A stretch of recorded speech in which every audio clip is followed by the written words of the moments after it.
quelques semaines de ça, 2 marches. Une première marche qui a été faite auprès de la mairie et une deuxième marche qui a été faite auprès de la préfecture et du rectorat.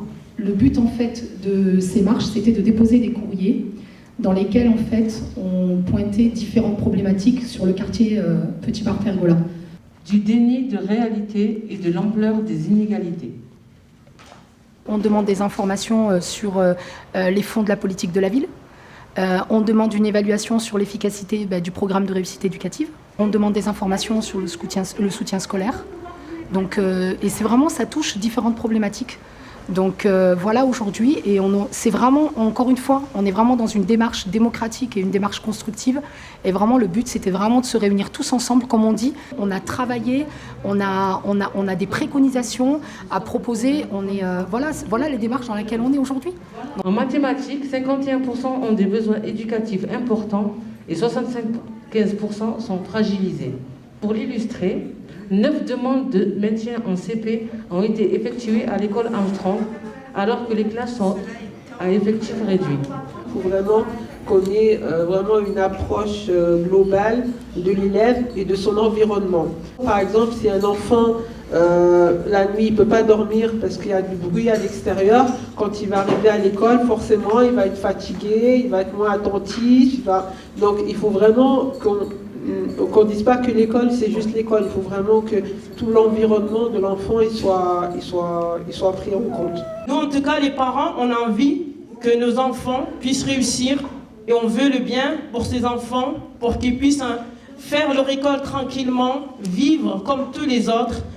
Ils sont où, ces indicateurs? Ils sont où? On ne sait pas. Est-ce qu'ils existent ou ils n'existent pas? Ce qui me choque, c'est cette question des expulsions, notamment quand il y a des enfants. Moi, en tant que parent et en tant que père de famille, je sais ce que c'est. Je sais ce que c'est de rentrer le soir et de dire à ses enfants, peut-être que demain, on ne sera plus là.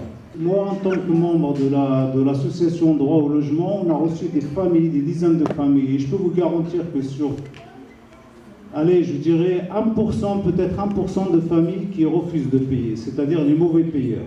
Alors qu'on ne mette pas tous les gens dans le même sac. Concernant les quartiers Petit Bar Pergola, l'indicateur de précarité il est très élevé. C'est un parcours de combattant, donc il faut se lever à 6h du matin pour faire une queue. Il ne faut pas manger à midi. Le Petit Bar, il a été limité dans tout, quoi. À part 2 généralistes, un infirmier et je crois un kiné. Mais pour Pergola Petit Bar, mais nous sommes trop nombreux. C'est pas suffisant. On demande une maison de santé avec plusieurs médecins généralistes pour que tout le monde, tous les habitants du Petit Bar Pergola puissent avoir accès aux soins. Nous demandons également dans cette maison de santé des spécialistes parce que je connais des parents, parfois monoparentales, le papa ou la maman travaillent, qui ont des enfants, pas un seul enfant, mais des enfants qui ont besoin de soins, qui doivent aller à Aiguelongue pour l'orthophoniste, à Parc 2000 pour la psychomote, à Louvaly pour l'ergothérapeute. Enfin, ils sont tout le temps en train de se déplacer, ils sont tout le temps, enfin parfois ils ont même un agenda de ministre et c'est pas une qualité de vie.